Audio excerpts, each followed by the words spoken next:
अस्सलाम वालेकुम friends, welcome to किताब नगरी यूट्यूब चैनल। किताबों की खूबसूरत नगरी में खुश आमदीद। मैं हूं मुग़ीरा काशिफ और आज आपके लिए लेकर आई हूं जन्नत ज़ेब के कलम से तहरीर करदा नावल लाफ़ानी इश्क की एपिसोड 27। इस केस को शुरू करते हैं, लेकिन उससे पहले आप लाइक कर दीजिए हमारी वीडियो को, चैनल को सब्सक्राइब कर दें और बेल आइकन ज़रूर प्रेस कर दें। तो चलें आगे बढ़ते हैं। बड़ों की रजामंदी से फैज़ान और ज़ूबिया की शादी की डेट 6, 7 और 8 की ही फिक्स की गई थी, जिस पर दोनों घरों में शादी की तैयारियां ज़ोरों शोर से शुरू हुई। सुल्तान मेंशन की ये आखिरी शादी थी, इसलिए दामिर सुल्तान की खास हिदायत थी कि शादी में कोई भी कमी नहीं रहनी चाहिए। ये शादी ऐसी होनी चाहिए कि सब याद रखें। जिस पर हाथ ने उन्हें बिल्कुल बेफिक्र रहने का कहा कि वो सब देख लेगा, जबकि उसके बरक्स बेग हाउस में मेहरमा ने बाकायदा ऐलान कर दिया था कि वो शादी के 2 हफ्ते पहले ही ढोलकी रखेगी, जिसमें रोज़ाना सभी शरीक होंगे। भाई उसकी बहन प्लस दोस्त की शादी थी, वो धूमधाम से अपनी हर खुशी पूरी करना चाहती थी, जिस पर सभी ने हाँ की, क्योंकि शुगल मेरा तो सभी को पसंद था। इसलिए सभी इस शादी को लेकर काफ़ी एक्साइटेड थे। अम्मी मेरा नाश्ता लगा दें। संडे की वजह से वो अपनी अच्छी खासी नींद पूरी करके 2 बजे उठी थी और उठते ही नाश्ते का शोर डाला। अपने उठने का वक्त देखो महरू, दोपहर के 2 बज रहे हैं और तुम अब जाग रही हो, जब आधी दुनिया अपने आधे काम निपटा चुकी है। ओहो अम्मी, दुनिया वालों का काम है काम करना, उन्हें करने दें। आप बस जाकर मेरे लिए नाश्ता बनाते हैं, बहुत भूख लगी है। और हाँ, ये ज़ूबी कहाँ है, नज़र नहीं आ रही। उन्हें नाश्ता बनाने का बोल वो यहाँ वहाँ देखती ज़ूबिया को तलाश करने लगी, मगर वो होती तो नज़र आती ना। फैज़ान के साथ शादी की शॉपिंग करने गई है। उसको जवाब देती वो उठकर किचन में चली गई, जबकि वो फैज़ान के साथ जाने का सुन हैरान हुई, क्योंकि उसे मालूम नहीं था। लेकिन वो तो मेरे साथ शॉपिंग पर जाने वाली थी, तो फिर ये अचानक फैज़ान के साथ क्यों? उनके पीछे ही बोलती हुई वो किचन में चली आई। तुम्हारे साथ भी चली जाएगी? फैज़ान के साथ तो बस वो बारात और वलीमे का जोड़ा पसंद करने गई है। फैज़ान चाहता था कि वो अपनी पसंद से शॉपिंग कर ले, ताकि बाद में उसे कोई मसला ना हो। फ्रिज से अंडा निकालकर फेंटते हुए बुशरा बेगम ने उसे मजीद बताया, जो समझती हुई कंधे उचकाकर किचन से बाहर दोबारा लाउंज में बैठी और एलईडी ऑन करके कोई सॉन्ग लगाने लगी। मगर जहन की तमाम सोचें उन दोनों की तरफ ही घूम रही थीं कि वो दोनों क्या कर रहे होंगे क्या नहीं। उसने सख्ती से अनूशा, दुआ, जुहान और जुबिया चारों को समझा दिया था कि वो फैज़ान को पसंद नहीं करती और ऐसा कुछ भी नहीं है, इसलिए दोबारा वो सब इस बारे में कोई बात नहीं करेंगे। जिस पर वो सभी भी मौके की नज़ाकत समझते हुए खामोश हो गए कि यही बेहतर है। सब तो उसके खामोश करवाने पर खामोश हो गए थे, मगर जैसे जैसे दिन गुजर रहे थे वैसे वैसे उसका अपना दिल ज़रूर खट्टा हो रहा था, जिस पर वो हर बार अपनी फीलिंग्स को गुस्से से थपक देती। यूं नहीं जाने के साथ साथ वो रोज़ाना कोई ना कोई शॉपिंग करने के लिए ज़ूबिया को मार्केट ले जाती और ढेरों शॉपिंग करती, जिसके बाद काफ़ी सारी शॉपिंग मुकम्मल हो गई थी। अब बस उसका शादी का जोड़ा लेना बाकी था, जो आज फैज़ान उसे अपने साथ ले जाकर दिला देने वाला था। तो इस बात की टेंशन ख़त्म हुई। वो बैठा अपने पेपर की तैयारी कर रहा था, जबकि अनूशा उसके पास बैठी न जाने किन सोचों में उलझी हुई थी। वो नोट कर रहा था कि जब से वो शॉपिंग से वापस आई है, तब से कुछ चुप चुप सी है। ज़ुहान के चूंकि फाइनल एग्जाम्स हो रहे थे, जिसकी वजह से वो पिछले चंद दिनों से अपनी स्टडी पर काफ़ी ज़्यादा फोकस कर रहा था। यही वजह थी कि आज दुआ और नाज के साथ शॉपिंग करने वो अकेली गई थी। शादी में चंद दिन बाकी थे तो ज़ुहान ने भी इजाज़त दे दी, मगर अब उसकी यही चुप्पी उसे खल रही थी, जिसकी वजह से वो अपनी पढ़ाई भी नहीं कर पा रहा था। सब ठीक है नोश? अपनी बुक साइड पर रख आखिरकार वो पूछ ही बैठा, जो उसके पूछने पर अजीब निगाहों से उसकी तरफ देखने लगी। मुझे कुछ पूछा है आपने? अपनी उंगलियों को मरोड़ती वो कशमकश का शिकार हुई। जी पूछें, सुन रहा हूँ मैं। कुर्सी से उठकर उसके साथ बेड पर बैठे वो पूरी तरह मुतवज्जह हुआ। कितने पैसों की वजह आपने मेरी आज़ादी खरीदी है? उसका लहजा और आंखें बिल्कुल बेलचक थीं, जबकि वो उसकी बात पर चौंका। आपसे किसने कहा है ये? जवाब की बजाय उल्टे सवाल पर उसका शक यकीन में बदला, जिस पर एक ठेस थी जो उसके दिल में उठी। आज शॉपिंग के दौरान मॉल में मुझे ममा मिली थी। इतना बोल वो चुप हुई, जबकि उसकी इतनी बात पर ही वो पूरी बात समझ गया था। उन्होंने कुछ कहा? संजीदा तासुरात के साथ पूछा गया। उनका लहजा ये बताने के लिए काफ़ी था कि उन्होंने मेरी कीमत वसूल ली और आपने मुझे खरीद कर अपना गुलाम बना लिया। उसकी बात जुहान के दिल पर लगी थी। आप मेरी गुलाम नहीं, मेरी बीवी हैं नोश। अपने लहजे में सख्ती लाई उसने, जैसे उससे उसका मकाम बताना चाहा, मगर उसके होंठों पर बीवी लफ्ज़ पर आज कई दिन बाद फिर तल्ख मुस्कुराहट उभरी। बीवी तो हूँ, लेकिन बीवी से पहले आपकी ज़रख़रीद गुलाम भी हूँ। आंखों में आज फिर वही अजियत समोई वो इस कदर तल्ख लहजे में बोली कि जुहान को लगा किसी ने उसके दिल पर चाबुक मारा हो। इसी वजह से तो वो उससे छुपा रहा था, क्योंकि जानता था अगर उसे मालूम हो गया तो कभी भी वो खुद को बीवी का दर्जा नहीं, बल्कि हमेशा खुद को उसकी ज़रख़रीद गुलाम ही समझेगी।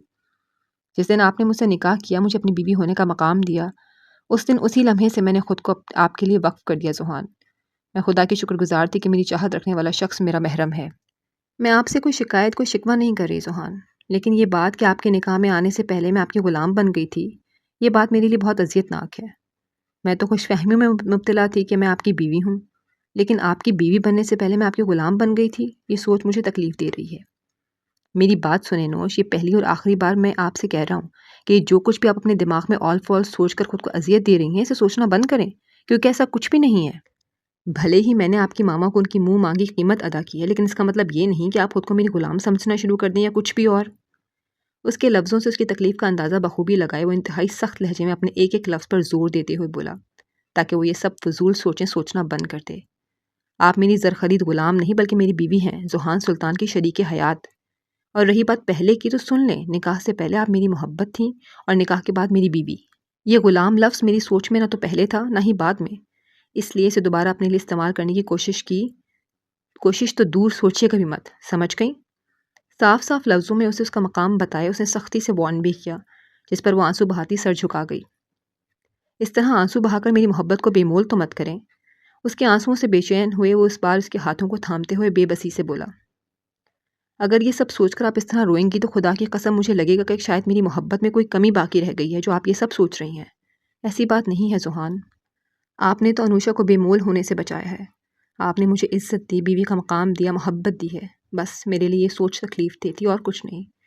उसकी बेबसी पर वो फ़ौरन अपने आंसू पोंछती हुई इनकार कर गई कि वैसा कुछ नहीं। अगर ऐसी बात है तो इस बात को भूल जाएं। याद रखना है तो सिर्फ इस बात को याद रखें कि ज़ुहान सुल्तान आपको बहुत चाहता है। ज़ुहान सुल्तान की खुशी की वजह हैं आप, उसकी ज़िंदगी में जगमगाते जुगनुओं की मानंद हैं आप। उसके कानों में अपनी मोहब्बत का रस घोलता वो उसकी तलखी और अजियत पर जैसे मरहम रख गया।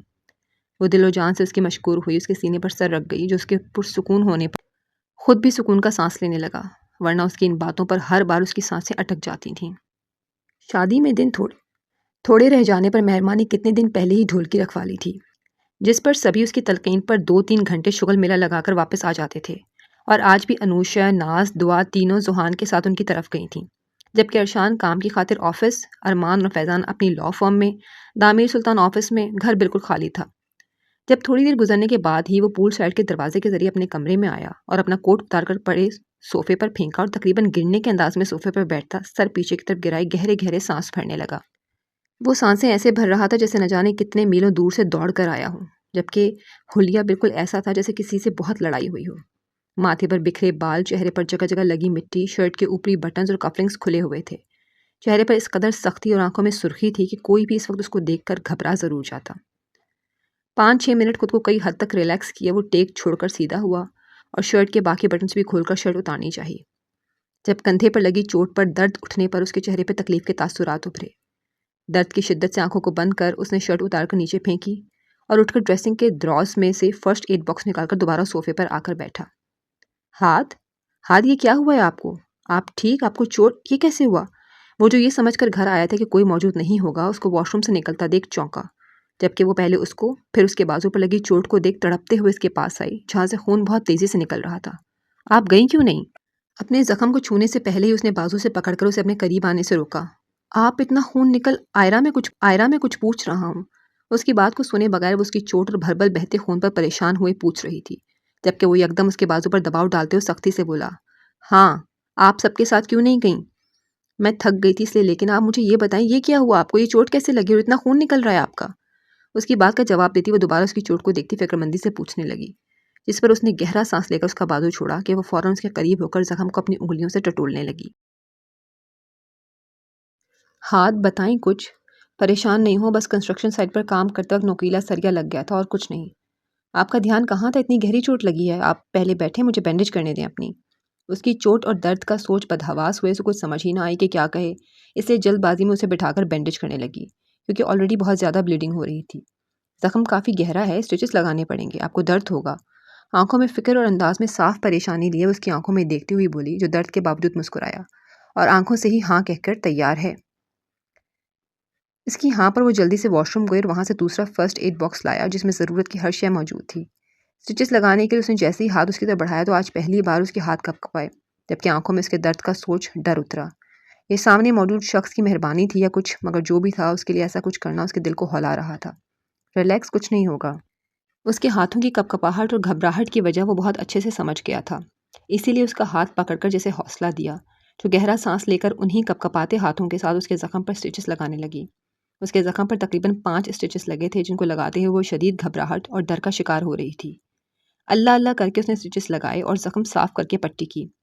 आपको ख्याल रखना चाहिए हाथ, ऐसी क्या लापरवाही, इतनी गहरी चोट है जैसे किसी ने जानबूझकर मारा हो। जानते भी हैं इतनी ब्लीडिंग हो जाना आपके लिए कितना खतरनाक साबित हो सकता है। आपको कमजोरी हो सकती थी या कुछ। बैंडेज मुकम्मल करने के बाद वो एकदम गुस्से से उसकी लापरवाही पर बोलने पर आई तो अपने दिल की सारी भड़ास निकालने लगी, जिस पर वो पहले तो चुपचाप उसकी डांट सुनता गया, लेकिन जब डांट का दौरान तवील हुआ तो उसकी चलती जबान को ब्रेक लगाने की खातिर झटके से उसे अपनी तरफ खींचकर उसके होंठों पर अपने लबों का कुफ्ल लगाया, जिस पर पहले तो वो अचानक आफत पर हैरान हुई, मगर फिर उसकी बढ़ती शिद्दत पर आंखें बंद कर गई। मैं ठीक हूँ, परेशान मत हूँ। उसकी सांसों को रिहाई बख्श वो उसके माथे से माथा टिकाए एक जस्म में बोला कि वो चंद लम्हे तो कुछ बोल ही ना पाई, बस गुस्से से कभी उसको तो कभी उसके जख्म को घूरती रही। अच्छा ये छोड़ो, कोई और सॉन्ग बताओ। आई मेहंदी की ये रात, ये वाला बोलते हैं। हाँ यही ठीक है। आई, एक मिनट, ये ढोलकी बजाते हुए अचानक मेहंदी कहाँ से बीच में आ गई? ढोलकी पर मेहंदी वाला सॉन्ग कौन गाता है? वो सभी ढोलकी को बजाना कम, पीट ज़्यादा रही थी, जबकि उनकी बेसुरी आवाज़ें और गाने सुन सुनकर उस बेचारे के कान पक चुके थे। जबकि उनका गला गाना बोलने से पहले ही जुहान टूकते हुए बोला, हम गाते हैं और वैसे भी ढोलकी है तो क्या हुआ, ढोलकियों पर ऐसे सॉन्ग्स ही गाए जाते हैं। अगर तुम्हें सुनना है तो सुनो, वरना जाओ, हमें खामखा में तंग मत करो। चलो बोलो। आई मेहंदी की ये रात। उसके टोकने पर करारा सा जवाब दिए मेहरबान ने साफ लफ्जों में उसे चुप रहने का कहा, जिस पर वो बेचारा अपनी बेइज्जती और उनकी बेसुरी आवाज़ों पर कड़वा सा मुंह बनाकर बैठ गया। उसके पास इसके अलावा और कोई चारा भी नहीं था, क्योंकि हाथ का सख्त ऑर्डर था कि उन सभी को वो खुद अपने साथ लेकर भी जाए और वापस भी लाएगा, जिस पर मजबूर हुए वो इतनी देर से उन सभी के साथ बैठकर बोर होता रहता। जबकि उसकी मजबूरी की सबसे बड़ी वजह उसकी अपनी बीवी थी, क्योंकि वो खुद भी उसे अकेला छोड़कर वापस नहीं जाना चाहता था। इसलिए बस उनकी बेसुरी आवाज़ों को सिर्फ उसकी वजह से इग्नोर कर देता, जो खुद बस मुस्कुराकर ताली ही बजाती थी। पर मजाल थी कि खुद भी कोई सॉन्ग गुनगुनाकर उसकी बोरियत दूर कर देती। कहाँ जा रही हैं? आपको इससे क्या? ये तो गलत बात है नूरे हाथ। यहाँ आपके शौहर को इतनी चोट लगी है और उसकी खातिरदारी करने के बजाय आप गुस्से से उठकर जा रही हैं। अभी वो बोलकर उसके पास से उठती कि वो फौरन उसका हाथ पकड़ते हुए अफसुर्दगी से बोला, बिल्कुल चोट लगी है आपको, लेकिन इसके बावजूद आप अपनी छिछोरी हरकतों से पास नहीं आते। खफा अंदाज में जवाब देते उसका इशारा अभी की गई उसकी हरकत पर था, मगर वो तो अपनी मोहब्बत जताने को छिछोरा कहने पर जैसे शाक हुआ। छिछोरी? आप मेरी मोहब्बत को छिछोरी बोल रही हैं? अपनी आईब्रोज उचकाकर उसने जैसे तस्दीक चाही। आपकी मोहब्बत को नहीं, आपकी हरकतों को छिछोरा बोल रही हूँ। आंखों में आंखें डाल उसने भी फौरन वजाहत दी, ऐसी तो कोई हरकत नहीं कि मैंने जो आपको छिछोरी लगे। बीवी हैं आप मेरी, मैं जब चाहूँ जैसे चाहूँ वैसे आपको अपने करीब कर सकता हूँ, छू सकता हूँ, किस कर सकता हूँ और बस चुप हो जाएं, क्या हो गया है आपको?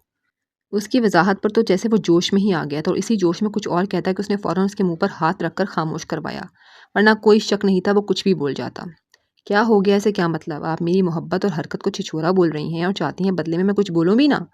गुस्से से उसका हाथ मुंह से हटाए वो ज़रा सख्ती से पूछने लगा, जिस पर उसके गुस्से पर बड़बड़ाई, ऐसा कुछ नहीं, मैं तो बस इस आपको चोट की वजह से कह रही थी। चोट लगी तो क्या हुआ, मैं आपको करीब नहीं आ सकता? आ सकते हैं, मैंने कब कहा आप नहीं आ सकते? ठीक है, फिर किस करें मुझे? हर बड़ी में वो जो उसके गुस्से को कम करने की खातिर बोल रही थी, जुबान को ब्रेक उसकी फरमाइश पर लगी। जी जी, किस मी नाउ। इंतहाई संजीदा तासुरात चेहरे पर सजाए उसने दोनों हाथ सीने पर बांधकर अपनी बात दोबारा दोहराई, मगर वो उसे यूं आंखें फाड़ कर देख रही थी जैसे न जाने उसने कौन सी दुनिया की अनोखी और ना होने वाली फरमाइश जाहिर कर दी हो।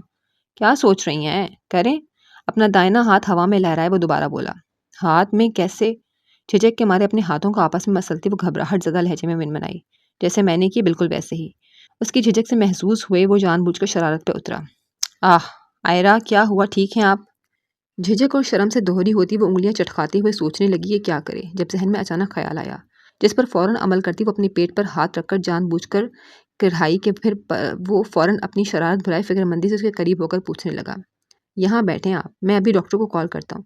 नहीं हाथ, इसकी ज़रूरत नहीं, परेशान नहीं हूँ, ऐसी कंडीशंस में ये सब नॉर्मल है, आप फिक्र नहीं करें। इससे पहले कि अरशान सच में डॉक्टर को कॉल करता, वो जल्दी से रोकते हुए बोली, जो परेशान से उसके पेट पर हाथ रखकर उसके चेहरे को देखने लगा। नॉट फेयर एरहा, मामा को ऐसे तंग मत करें वरना बाबा आपको बहुत सख्त सजा देंगे। उसके पेट को प्यार से सहलाए वो यूं सख्ती से अपनी बेटी को वार्न कर रहा था जैसे वो सुन रही हो और अपने बाप की वार्निंग पर फौरन अमल करेगी। अपनी अरहा को इतनी सख्ती से डांटेंगे आप? अपने होंठों पर उमड़ने वाली हंसी को दबाए वो उसके अरहा पर गुस्सा होने पर पूछे बगैर ना रह सकी। आपको ज़रा सी भी तकलीफ पहुंचाने वाले के साथ मैं यूं ही बात करूंगा, फिर चाहे वो मेरी अपनी औलाद ही क्यों ना हो। मैं हरगिज़ बर्दाश्त नहीं करूंगा कि उसकी वजह से आपको तकलीफ हो। आंखों में आंखें डाले वो इस कदर जुनूनियत से बोला कि आयरा उसके लिए अपनी दीवानगी पर जैसे मगरूर हुई। आप जानते हैं, हाथ एक औरत के लिए सबसे खूबसूरत लम्हा वो होता है जब वो अपने मन चाहे शख्स की आंखों में अपने लिए दीवानगी देखती है। उसकी दीवानगी पर मगरूर हुई वो बेहद मोहब्बत से उसके चेहरे पर हाथ रखकर बोली, और जानते हैं, आपकी हर अदा में रोज़ाना अपने लिए दीवानगी देखना मुझे मगरूर बना रहा है। मुझे लग रहा है जैसे मैं दुनिया की सबसे खूबसूरत खुशनसीब औरत हूँ, जिसे आप मिलें, जिसके हर अंदाज में मोहब्बत नहीं दीवानगी छलकती है। अगर मेरी दीवानगी आपको मगरूर बना रही है तो बदले में आप भी तो अपनी बेइंतहा मोहब्बत और इज्जत से इस सुल्तानज़ादे को मगरूर बना रही हैं। मेरी खुशनसीबी आप हैं और आप खुशनसीबी मैं, इसलिए मैं रहूं या ना रहूं, ये बात हमेशा याद रखिएगा कि ये सुल्तानज़ादा आपसे बेइंतहा इश्क करता है। आपका इश्क हाथ सुल्तान की मुकम्मल ज़िंदगी की वो हसीन दास्तान है नूरहाद, जो अज़ल से अबद तक हमेशा कायम रहेगी। लहजे में झलकती उसके लिए बेइंतहा मोहब्बत लिए वो इस कदर वालेहाना निगाहों के साथ उसके नक्श नक्श को निहारते हुए बोला कि आयरा उसकी बातों के सहर में बुरी तरह जकड़ी, मगर जो बात दिल को दहलाने का सबब बनी वो थी उसका रहना या ना रहना, कहना। अब वो कहाँ उसके बगैर अपनी ज़िंदगी तसव्वुर कर सकती थी, वो भी तब जब खुदा ने उन दोनों की ज़िंदगी को अपनी नेमत से मुकम्मल करने वाला था। वो खड़ी टेरेस से घर में होती सभी तैयारियों को देख रही थी, जिनको देखते हुए दिल में कहीं दूर एक उदासी सी झलक रही थी। आंखों में एक नामहसूस सी वीरानी थी, जैसे ये सब कुछ देखना उसके लिए मुश्किल हो। लेकिन इस मुश्किल के बावजूद वो खामोशी से खड़ी सब तैयारियां होते देख रही थी। वो बिल्कुल नहीं चाहती थी कि अपनी इस बेजा सी उदासी की वजह से ज़ुबिया की खुशियों में कोई रुकावट आए, इसलिए अपने दिल की बदलती हालत को नज़रअंदाज कर उसकी हर खुशी में पेश पेश थी। बल्कि कोई कुछ गलत ना सोचे, इसलिए उसने शादी से कई दिन पहले ही ढूंढ के रखवाई थी कि सबको लगे उसे बिल्कुल फ़र्क नहीं पड़ता। महरू, महरू कहाँ हो? अपनी इन्हीं सोचों में उलझी वो सब देख रही थी कि तभी कमरे के अंदर से उसे ज़ूबिया की आवाज़ आई, जिस पर वो जल्दी से अपने तासुरात ठीक करके मुस्कुराती हुई कमरे के अंदर आई, जहाँ वो उसको पुकारती मोबाइल पर कुछ देख रही थी। क्या हुआ, इतना शोर क्यों कर रही हो? होना क्या, मैं कब से मेहंदी के डिज़ाइन देख रही हूँ, लेकिन मुझे कोई पसंद ही नहीं आ रहा कि मैं कौन सी मेहंदी लगवाऊँ। इसलिए यार तुम ही देखकर मुझे कोई आइडिया दो। अपने मोबाइल की स्क्रीन उसके सामने कर वो बेचारगी से मुंह बनाते हुए बोली, जिस पर महरमा हल्का सा मुस्कुराई और उसका मोबाइल ऑफ करके उसे अपने बेड पर पड़ा अपना मोबाइल उठाया और कुछ तलाशने लगी। लो, ये वाली मेहंदी लग। मेहंदी का वो डिज़ाइन जो शायद उसने अपने लिए सेव कर रखा हुआ था, उसको दिखाई उसने उसकी परेशानी दूर की, जो मोबाइल पर पकड़कर डिज़ाइन जूम करके दिखने लगी। वाह महरू, ये तो बहुत प्यारा है।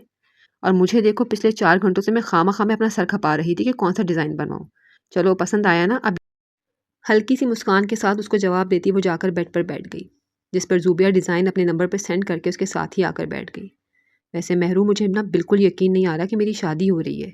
ऐसा लग रहा है जैसे ये सब मजाक हो, बिल्कुल वैसे ही जैसे हम छोटे होते वक्त किया करते थे। अपने बचपन की यादों को याद करके वो कुछ रंजीदा हुई, जबकि उसकी बात पर महरमा भी कुछ रंजीदा हुई, क्योंकि यकीन तो उसे भी नहीं आ रहा था कि उसकी बहन अब इस घर में सिर्फ चंद दिनों की मेहमान है। हाँ, यकीन तो मुझे भी नहीं आ रहा, लेकिन देखो हकीकत यही है। 2 दिन बाद तुम इस घर से रुखसत होकर एक नए घर में चली जाओगी, जहाँ तुम्हारे कई रिश्ते बन जाएंगे और तुम भी उन्हीं रिश्तों को निभाती मसरूफ़ हो जाओगी। लेकिन जो भी हो ज़ूबी, तुम इतना मसरूफ़ मत होना कि मुझे और अम्मी बाबा को भूल जाओ। बेफ़िक्र रहो, मैं ऐसा वैसा कुछ नहीं करने वाली।